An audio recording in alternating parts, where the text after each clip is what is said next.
How drunk are you? Probably had like six beers. he warned me about what his birthday was like before the show started. Nice. And then he was like, do you want to do an interview another day? No, I said, your birthday is fine.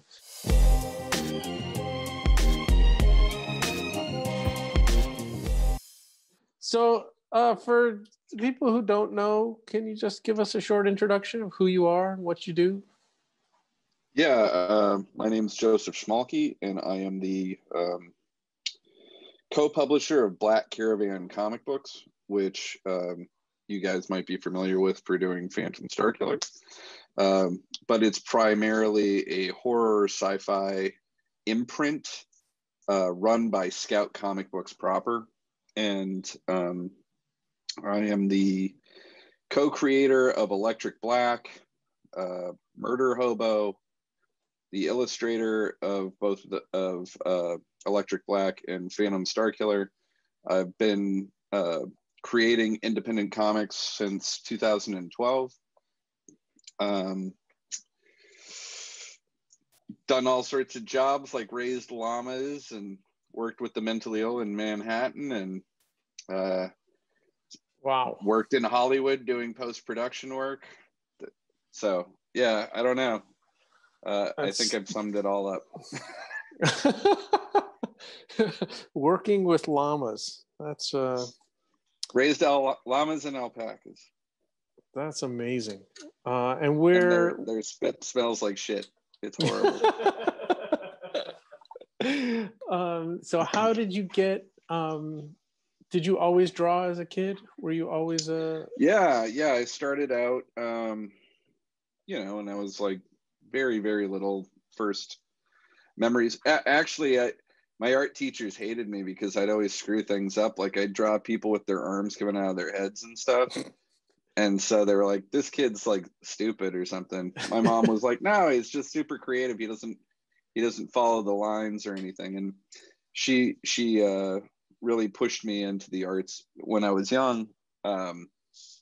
Later on in life, I went to college for painting. I have a degree in fine art, but that's an even tougher gig to get into than most, and I ended up going into film. I mean, being a published comic book artist, like that's, I mean, you know what it's really like, but for the vast majority of people out there who want to be a comic artist, that's kind of like a dream that's not easily achievable. Well, I can tell you that work begets work, right? So I'm a firm believer that those that produce eventually hit that place that they want to be. And that goes for anything, Sure. It's not just in comics, it's life in general. People can talk, right? We can spend a lot of time talking about things. It's people that do things that actually get what they want. So, and I know that sounds very cliche, but like it's just a fact, man. Right. No, it makes total sense. So I guess what you're saying is your advice for someone who says that they want to be a comic artist or just anything. I mean, that was the advice that I got also, is just to go do it. Right. Yeah. Like there's no blueprint for it necessarily. You don't really need college for it. And I'm not trying to discourage people from furthering their education. I don't think you have anything to say unless you've got the knowledge. So college is great for that. You get to learn a lot of cool stuff. Living life taught me a lot of things. Sure. But, I had nothing to say when I was 18 or 19. Some people do. I didn't. Right. And so I had to live a while before I could get my voice out there. But I mean, the moral of the story is like, if you want to be a writer, you should be writing right now. And if you want to be a comic artist, you should be drawing comics, like even if it's for yourself or online. And take the advice of your peers, don't be afraid to challenge yourself, set deadlines. No one else is going to do it for you. If you're looking for a quick and easy way to get in, there just isn't. You got to pay your dues like everybody else. So yeah, if you want to be a comic book artist, awesome. If you've got a ton of talent, that helps. If you don't, just keep working at it. If you're going to be a comic book writer, you know, talking about it is awesome. If you got a cool concept, that's awesome. Start executing it. Make your scripts, stuff like that. I mean, I'm surrounded by, you know, these action figures, and these are all people who have just, in a sense, I mean, I guess people can talk about it, but everyone that I'm surrounded by are all people who have just done it. They're doers, man. That's the difference. And there's a lot of people who, and they just start out small. They just buy a regular action figure. They start painting it. They start creating a package, and it just sort of becomes that. So when you had these other jobs, when you were working in Hollywood, when you were raising alpacas and llamas or working with the mentally disabled, like, was comic art always the goal? No, it became the goal somewhere around 2005, 2006. That's when I fully shifted over to that. Me and my father had a strong bond over comics when I was a kid, so I always kind of loved them. And then after trying to make it as a painter, and then, you know, doing some film and stuff like that, I have a lot of stories to tell. I'm a storyteller. That's actually what I do. And but I don't have, you know, I have producers tossing money at me to make films and stuff like that. And frankly, actors are kind of a pain in the ass to work with. So I was thinking to myself, like, I have these stories to tell. I have some artistic skill, and I'm going to put my stories out there. So comic books is that natural format, but I had to teach myself how to do. I didn't go to school to make comic books. I read them, studied them, started putting them together, and then getting feedback from other people doing it. And by years, I just started climbing up that ladder. Wow. So how does that lead to you getting your own imprint, Black Caravan with Scout Comics? I mean, that's kind of a big deal. Like, that's not only drawing your own books, creating your own content. That's going out there and finding other material. Yeah, it's awesome for me. And my partner, Rich, who's the other publisher, we're huge fans of the horror and sci-fi genre, which have been largely sort of replaced by superheroes in the last 30 years, you know? Mm-hmm. And before that, there was EC Comics and Two-Fisted Tales and all these things that were out there that were outside the superhero realm. Everybody thinks of comic books as superheroes. There used to be another quality to them, and we're trying to bring that back.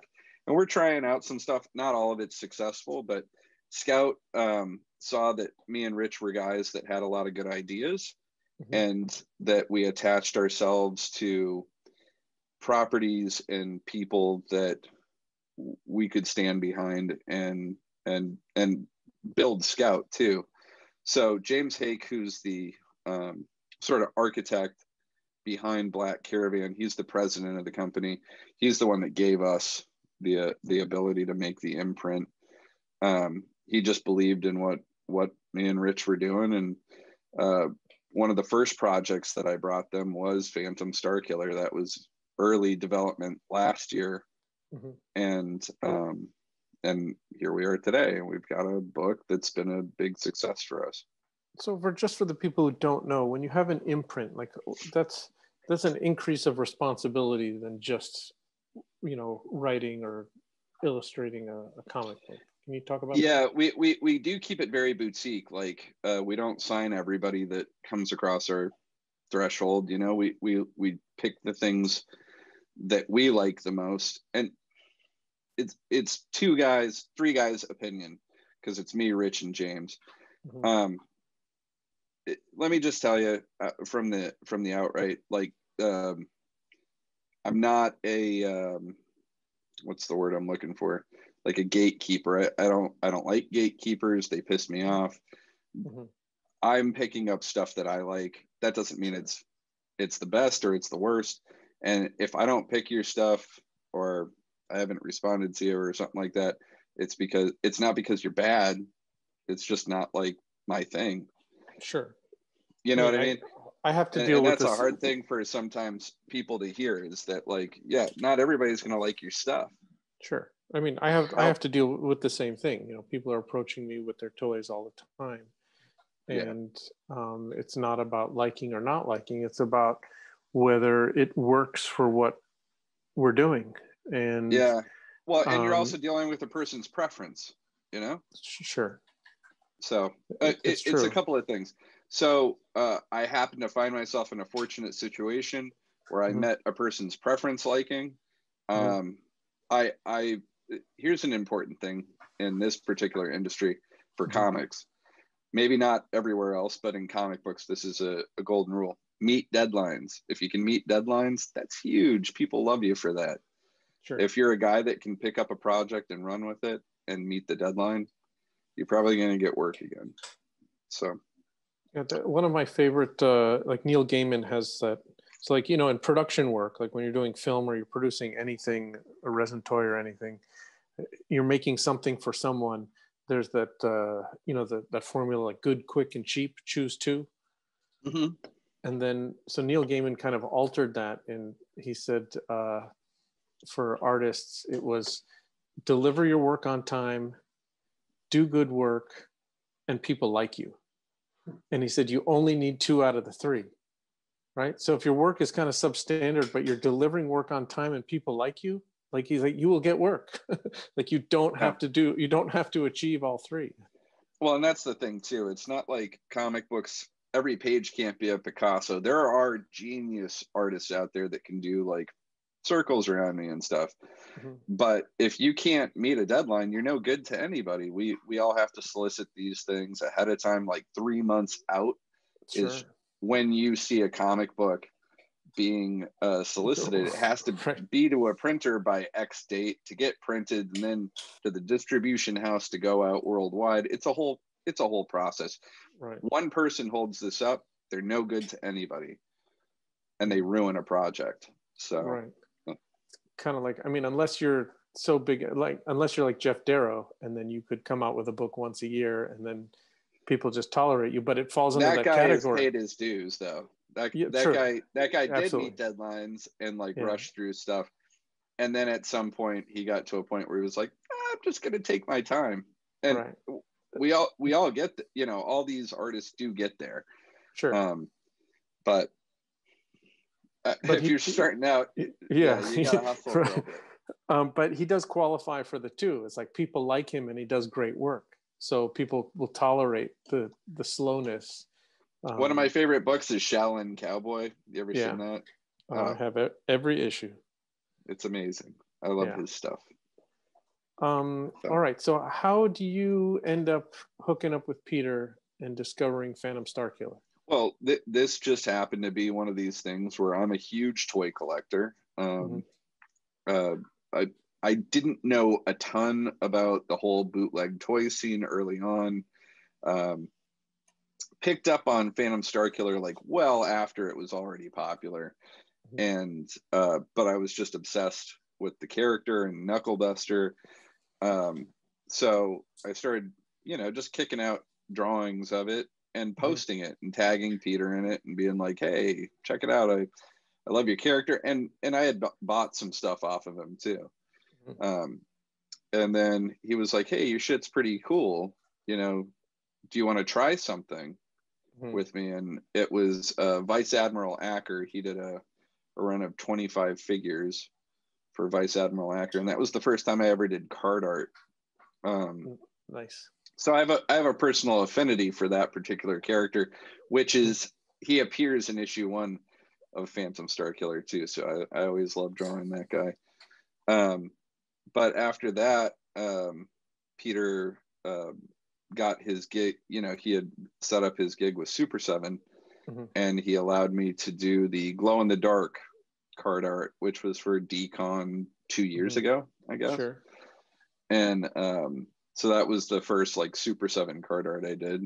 And then me and him worked on another card called Supreme Ruler Thubian, which is part of the whole mythos that Peter's created for Phantom Starkiller. So yeah, that's how it all worked. It was very organic. You know, he was like, here's a guy that's into what I'm doing. He understands what I'm doing. And, you know, I was always pressing him, like, tell me more about what's going on here. And eventually, you know, when I was offered the imprint through Scout for Black Caravan, this was something I was like, this guy's got like this whole universe plotted out. And why don't we kick it back to like the 80s where you could get a comic book with a toy? And or, you know, like just thinking about G.I. Joe that Larry Hama was drawing, and He-Man comics and stuff. I was like, this is a character that already exists and has a story. We could do something with this. So we picked it up, and Peter, you know, it's been good for him. It's been good for me. And we're going to keep running with it, at least for the 4. We're doing 4 one-shots together. So it's Phantom Starkiller, Count Draco Knuckle Duster, Vice Admiral Acker, and Supreme Ruler Thubian. We're going to do 4 one-shots. And then the idea is that Peter will choose a regular team to sort of tell his larger, grander story of the curse of the crypto crystalline stone. This right here, for anybody watching, is the exclusive variant that DKE has for sale. There's 250 issues, 250 copies. DKE Toys logo. But let's talk about this ash can that we also have, which features your cover art right here. Oh, did I ever tell you, by the way, that I'd like to buy that original? There's like 2 covers that I've ever made that I won't sell, and that's one of them. For those of you who don't know, I bother him about this on a monthly basis. Listen, man, you were completely awesome for all the artists involved with this book. For all of you that don't know, there were about 17 variants of different art. Was it 17 or 16? Because some of them had like colorways and stuff like that. You must own most of them at this point. I think there's 20 total pieces. 20 total. There's 19 variants plus.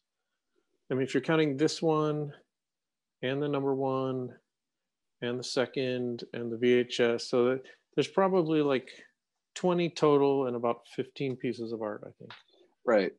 So a lot of different artwork came out from it, and Dov really came through for all the artists on that. So what he means is that I bought all the original cover art from all the variants. Those guys all like having a payday too, you know. except for this one that he won't sell me, and the one that he gave to Peter, which I also made a handsome offer to Peter. And the reason Peter has that, Peter, that's the only cover that Peter colored. And just so everybody knows, Peter is a notorious like stickler to color palettes and stuff like that. So I decided, rather than have to go back and forth with him about 50,000 times about color, you're just like, I made him the colorist. Yeah, and it worked out in our favor. Nice. It's a fantastic book because of the combination of my art and his coloring. It really does make something different. That it really is fantastic. So let's talk about, can you describe like what an ash can is and why it is? So an ash can is back in the 90s, late 80s, these independent companies would make these ash cans to sort of solidify their IP, their intellectual property. And what you'd do is you'd put together like, 10 to 12 pages of something, or 8 pages of something, staple it, Xerox it, and just hand it out at like San Diego Comic Con or New York Comic Con or something like that. And you'd be like, oh yeah, this is coming out soon, and just give it to people. Well, these are professionally printed up, so they're not necessarily ash cans. The reason they were called ash cans is you'd throw them away. You had something physical, but it became a collector thing. Sure. So, but it's also not the full story. It's the first how many pages? Yeah, it gets classified as a first appearance. So all those ash cans are actually the first appearance of Starkiller. So Janky and I were talking about this yesterday, and he was saying like historically that a first appearance, what did you say, that it qualified it as? If it's part of the story run, if it's a reprint of existing stuff, Yeah, a lot of the time it doesn't. People don't look at it as the first appearance. so that the hardcore collectors, I agree with you. I think this ash can, other than like, was this solicited in Diamond Comics? No. The ash can? No. Okay. So, because sometimes, like, I was looking up Diamond Comics previews to see if any were worth any money, and actually, there is a previews that is considered the first appearance of Spawn, and it's on the cover. And Yeah. It's Malibu number 13, and there's an ad for Spawn in Malibu, whatever, 13 or 9 or something like that. But if you think about it like this, Hellboy was part of San Diego Comics, right. and all it was, his first appearance is he's on the cover of basically what is an ash can, and that's considered the first edition. That's considered the first appearance of Hellboy. Yeah, interesting. So, yeah, like for Turtles also, it was like an ad. Like there's a gobbledygook, an ad in gobbledygook, right? And isn't that worth like 10 grand or something crazy? Well, that's a whole other ball of wax. those were hand stapled, and right. But so what happened was previews never even premiered this image until after the ash can had come out. So this is the first appearance, is the ash can. You should just sit on like 10 of them or something. I'm telling you. See, that's the argument I was having with Janky, and he says that historically the number one with the first whole story is the one that has the most value. But I'm banking. It's always collector driven. You know what I mean? Like 5 years from now, people they can argue about it till the end of time. Let's be honest. Hulk number 180 is the first appearance of Wolverine. But see, I told him that, right? Because he's just in the last panel of the last page, right? It's a full shot of him, though. And he calls himself the Wolverine. And people think the next issue with the whole story is the first appearance. So they call that because they call that a cameo, and then the other ones. A cameo is when it's like the back of somebody, you see them in silhouette, and they're like talk. I don't know. All right, everyone, you heard it here from the horse's mouth here. So buy the ash can. We have it on the site. They're $15.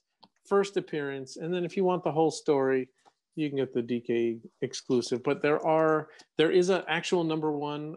We don't have any now, but we will have eventually, that has this cover on it too. And there's 19 other variants, but we want the DKE Toys one. All right, so you see the Phantom Starkiller. I always thought, when I saw the Phantom Starkiller figure, we first sold that at San Diego Comic-Con in 2013. I could see, the Darth Vader chest plate. I could see the Charon from Clash of the Titans head, and the cape, and the retractable lightsaber. Like, it had all of the pop culture,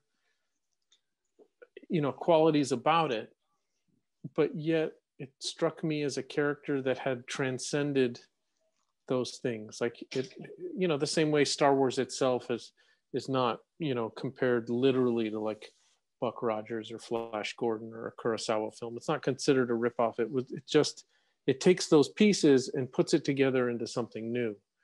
Peter's done a really interesting thing with this figure. He's made this complete melting pot of all the stuff that he's loved. So you can't put it into one genre. It's not Clash of the Titans, and it's not He-Man, and it's not G.I. Joe, and it's not Star Wars. It's really something that comes out of his own creation, which is part of the reason it was able to be a successful story too. We're not rehashing something that exists. We're making something new out of recognizable properties. Sure. You know what I mean? And then when Super 7 put out the figure, that figure in your hand was even, it was, how do I say it? It was like those elements that were taken from other places were kind of smoothed out and just became more of its own character. And to Super 7's credit, they put out a figure for which there was no demand, that no one knew what it was before they saw the figure. And the figure, it's one of these things, man. You know it too. It's like the first time you saw it, it's just hot. There's something about it. You can't put your finger on it. it's sold based solely on the aesthetics.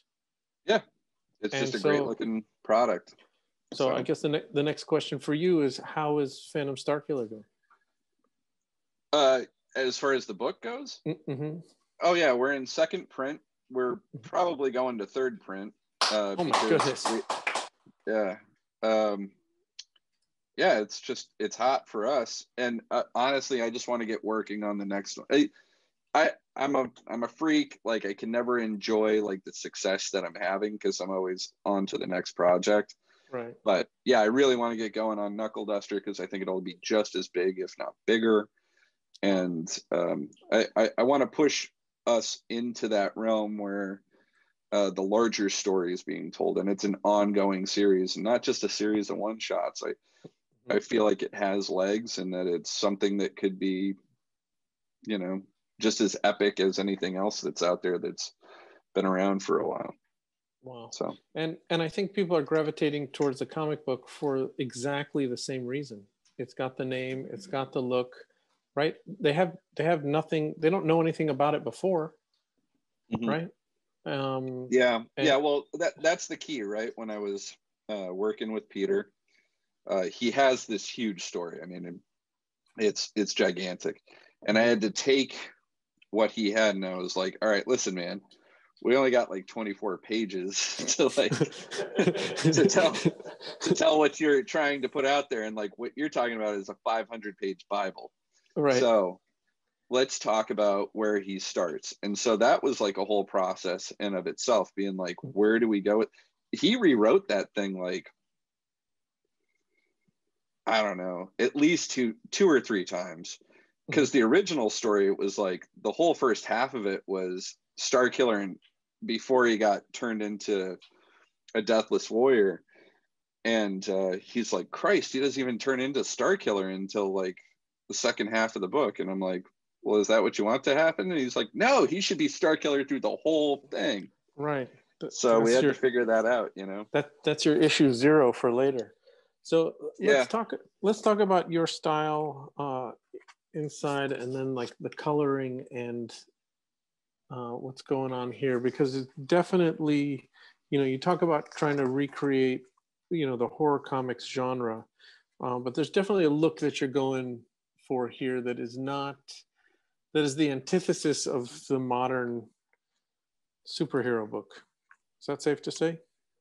Well, you know, my aesthetic is based in a tradition of like heavy black inking, and I study Wrightson and Mike Zeck and Oliver Coipel. So there's, you know, I keep those guys by my workstation. So those are my reference points. But yeah, which doesn't really lend itself to, with the exception of Coipel, the other two aren't necessarily what you consider superhero-y action-based books. So you get a very different look from this comic book in particular. And it's a little bit more gruesome than, say, an 80s or a late 70s comic with the brains blowing out and head lopping and stuff like that. I get a little bit more gory with it than that. But you know what? 12-year-old kids love that stuff, man. I just did a signing in New Hampshire last weekend, and kids don't typically come up to me at conventions because all my books are like adult based or like horror stuff. Right. And so I was signing like books for kids for the first time, and they're like, this is awesome. And their dad's like, yeah, it's pretty violent though, don't you think? And I was like, yeah.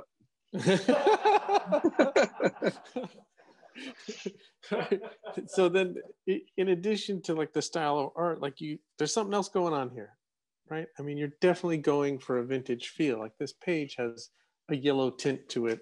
You have well, pattern. like I said, the coloring in general, you know, that's Peter's bring. He brought that to that's completely on him. He wanted to have this sort of newsprint feel to it, so it would bring you back to that vintage. So he goes through a whole process, which I could explain to you, but your eyes would glaze over and just would be very long and boring. But he's adding like what do you call it? Like the duotone, like the dots, right? Yeah, well, what it is it's a color filter package that you can buy from, I think he got it from True Grit. So if anybody wants to paint their book like how Starkiller was painted, you can buy a pack from a company called True Grit, and I believe it's called Debaser is the package. You have to take a tutorial on how to use it, which Peter's really good at it. Plus he uses his own style, which you just can't do by like picking up a brush and like figuring out. He knew what he was looking for. Sure. So, but it's definitely replicating because the old comics, as far as I understand it, like there was, and you talk about deadlines, right? There was the inker, sorry, the penciler would start, and then someone else, because of time, would come in and also do the inking, right? And then the colorist would usually take a photocopy and like color it with a marker, and then draw a line into the column and actually write what number color it's supposed to be. Is that correct? And then it depended on the house that you were coming from, DC or Marvel, but yeah. But roughly, and then there was a letterer who would letter everything. Yeah. And then there was the unsung job, the crazy person who had the job of like with the just the total nutbaggy job is the striper, right? This person who had to go in and cut out the little panels of duotone, right? And make that speckled pattern. And that's when like the cool thing about the 80s comics, when like the registration was slightly off, and but it's what's being recreated is that job of that striper who, I mean, what a horrible job. I mean, just have to cut out every shape. Have you manga books that come out today have some incredible stuff like that in it, and most of the artists they do it all themselves. If you're doing the inks and the so I do all the penciling, inking. Typically, with the exception of this book, I also color all my own stuff. The only thing I don't do is I'm not a very good letterer. So I do hire a lettering person. I always hire the same editor. His name's Sean French. He works in video games. He's just like, I hate working with dickheads. Sean's not a dickhead. He's somebody that's he's easygoing, and he makes narrative suggestions. But there's a big difference here is that you are hiring the editor, but it's usually kind of the other way around, right? It's usually like someone hires you for a job and says, this is your editor. Most people don't get to choose their editor, is what I'm saying. No. And I have brought him with me over to Black Caravan, so he edits at least half of our books. That's fantastic. And I'm like one of those directors that keeps reusing their actors. Right. Like if I find something that works, that's it. Like, you're with me. So yeah, and then there's always like the problem that I always run into is the letterers or something like that. That's my drummer from Spinal Tap, where like, you ever seen Spinal Tap? The drummer keeps blowing up. Yeah. So for me, it's always the letterer. For some reason, I just can't get a good one that like can stick around for long. They either get like a higher paying job, or they're a nightmare to work with, and I can't work with them anymore. So yeah. All right. So now that we're in the digital age, I remember specifically when I was inquiring about the original art, and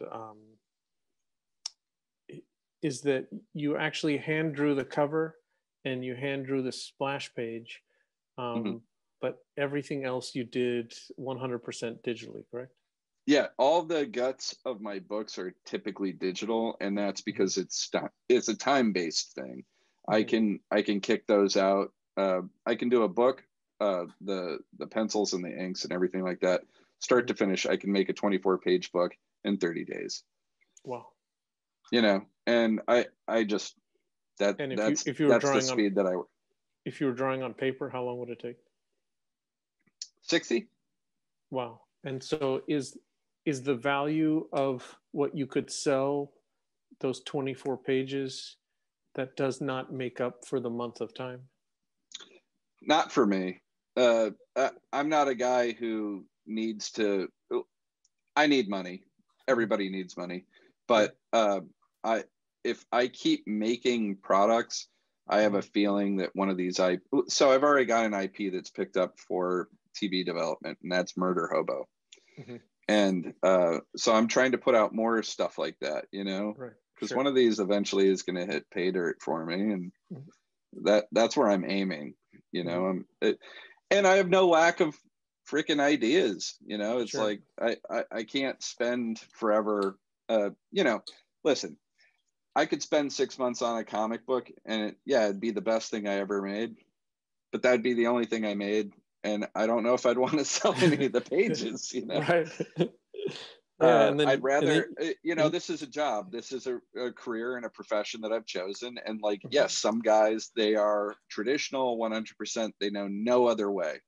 I am using the tools that I am comfortable with.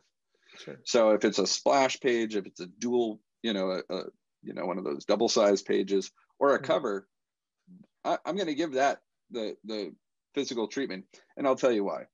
Part of it is I could never move pages like regular pages, especially if there's not a main character on it. Nobody gives a shit.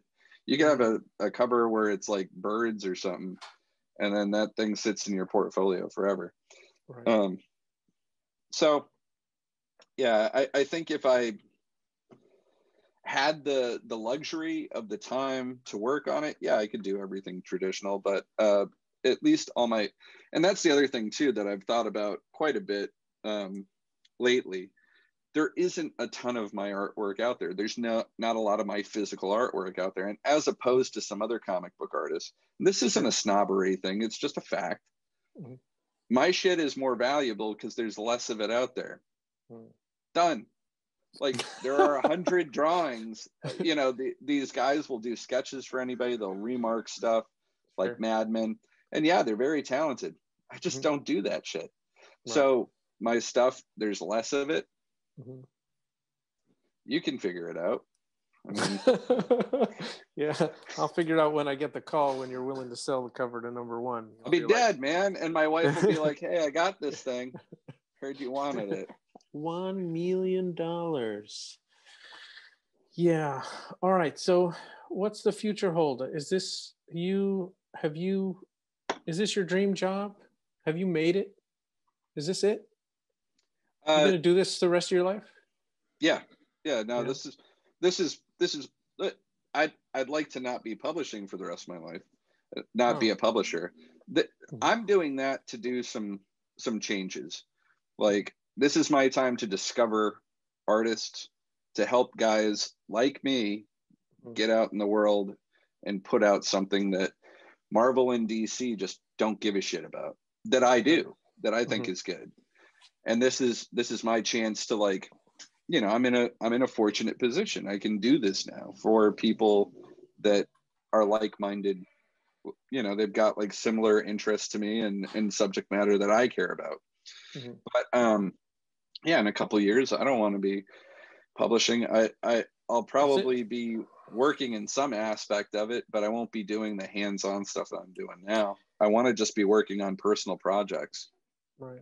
That's interesting what you're saying about publishing, because it's kind of like, you know, people who are successful in their field always have the option to go into some sort of administrative capacity that takes them away from what they originally, you know, had gotten into, whatever they were into to begin with. Like, so if you're a doctor, right, and you're a really great doctor, and eventually you're a head of the department, and then eventually, you know, you're an administrator, and then at some point you're like not putting a hand on a patient or seeing a patient, and you're just figuring out how to raise money, and this is not what you had signed up for. And it's interesting that you have gone the opposite direction. You've become a publisher sooner as a means to an end to be more independent later, is what it strikes me as. Yeah, I guess so. Seems sort of like I'm gonna, because you're telling me now that that's not what you want to be doing. which is, I think, is interesting. So if Marvel or DC, come calling, like, are you jumping ship? Or are you like, it would be hard for me too, because here's the thing. I don't give a shit about superheroes. Right. And I love reading the drama about it, but the way that they're being managed now, and I'm sorry if you work for them and you think they're the cat's ass, their books suck now. They're poorly written. The stories are just tired and old. The greatest thing that's come out from Marvel is that Spider-Verse movie. Mm-hmm. They should be focusing on stuff like that. They had this great Ultimate Universe for a while that was like, it could connect with younger readers. They demolished that. Nobody can keep up with what's going on. And there's just like crossover event after crossover event. It's exhausting. I don't think they actually know what's going on either. No, they don't. They don't care about their product. It's all about what Hollywood puts out for them. Eventually, there's just going to be a point where I think they give up on publishing altogether. I don't think they care about the comic books anymore. They don't really make money on it anyway. So, wow, can you imagine a world without like Marvel Spider-Man? and DC's? Yeah, it's kind of crazy. But I mean, there's 75 years of material out there, right? That they can just keep rehashing. I don't know. I kind of, me personally, my mom, I guess, had, in the 60s, had heard about whatever the Frederick Worthams of the world and the, EC Comics, and about like, had no idea that there was a comics code or any of that. Just like, comic books were for, deranged children, and this was a bad influence. And so I was always steered away from comic books. And then by the time I was 13, I was just, screw this. Like, and I bought a comic book, and I was like, I'm keeping it in my dad's house. And my mom was like, okay, at that age, like, she just couldn't do anything about it. And then I was going to the comic book convention every month down at the Shrine, and going to the comic book shop every week. And then I started a service, delivering comics to kids at school. So comics were 75 cents. And they would give me their order, and I would ride my bike to the shop, and then I would sell it to them for $1. So I made my quarter, and it was like I had made it in the world. But it wasn't, that was about age 13. By the time I was 15 or 16, I was done with the superheroes. Like, it was, the Vertigo stuff had come out. I discovered the EC Comics, and the rehashed superhero stuff was just bunk. Like, it was. They have their moments every once in a while, man. It's like they'll get a great writer, and that's what it is. It's like if you can get a good writer on a product, usually does well for a while, but they never keep them long enough to make it worthwhile these days. So that's my 2 cents. I'm not trying to shit on anybody who really loves this stuff. There is a place for everybody. But I'm out here trying to make indie books because there's a lot of great stuff that hasn't been noticed yet.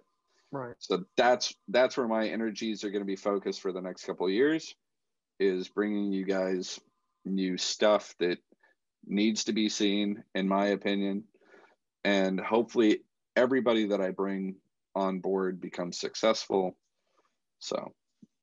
Well, good luck with it. I think you're doing an amazing job. I think the success that you've had with this book, and then the fact there's going to be 3 more, means I'm going to go broke buying all these variants and stuff. But I don't know if we're going to go as crazy with variants in the future. Phew. No, yeah. Seriously, it's like people have already been like hitting me up, and I'm like, first off, I don't own this. Okay, this belongs to Peter. Secondly, do not be making a cover for something that doesn't exist yet. We haven't even started the book. Just hold your horses. It's amazing if you see like my feed on Instagram and then what Peter is reposting, how many people like yourself who just go and start creating Phantom Starkiller art. I think, which is great. I love that stuff. I love the fandom. It's amazing. I mean, I think there's already an art book of just pinups like waiting in the wings. I think the next thing you're going to see from us is going to be Little Starkiller, the Cosmic Ghoul, and it's going to be a children's book. We're hoping to.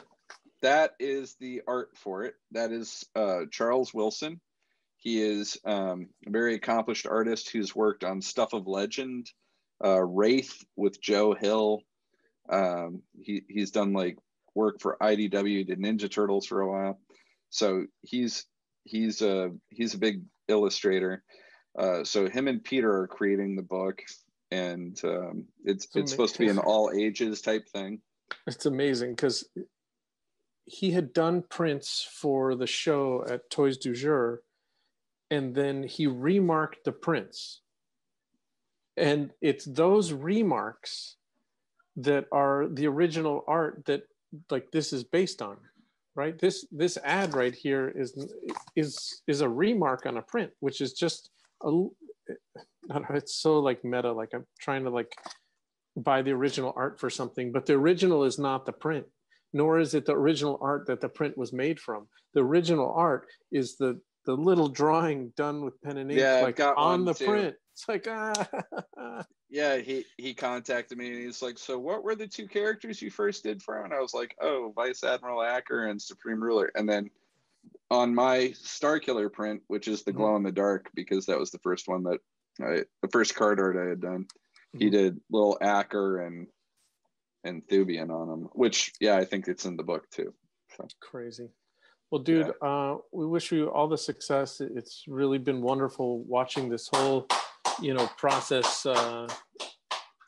Thanks for having me on, man. Hey, man, it's been a magical experience, and this book is such an achievement. And I hope that all you toy people that are out there who are not into comic books, just give this a shot, because this is not only great for you and for Black Caravan and for Scout and for Peter, but for what we're doing in the action figure scene, other artists are now telling me, like they want to get, they've got stories, right? It's like, this is Rika's character. He's a British street artist. And he said, like, this is a character he's done over and over again. And he just said to me, that's my Phantom Starkiller, right? That's how he is describing it. And that's, so now the next level, the progression of all of this is that as people, most of these people are borrowing from pop culture, but eventually they get to the point where they want to express themselves